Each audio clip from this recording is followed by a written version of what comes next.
My job on this plastination adventure has been to take a look at a piece of the upper thigh.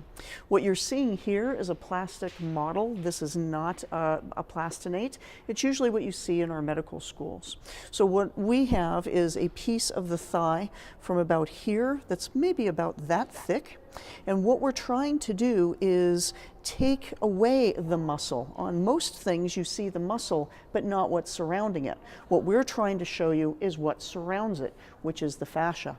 So if we move over here to a cross-sectional area in a medical book, it may look a little familiar to you. The red is going to be the muscles themselves, and then you have these fine, almost like spokes of a wheel that are coming out. That's the fascia.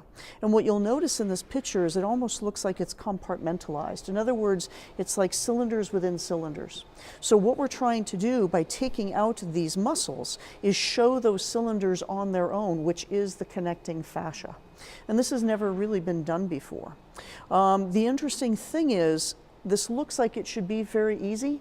I've been working on this one piece, about that thick, for 2 days now, and I'm maybe 3/4 of the way through, and it still needs a lot of work. So the human body is extremely interconnected, and it just doesn't want to give up its treasures. So it's taking a while to get down and really learn what fascia is all about.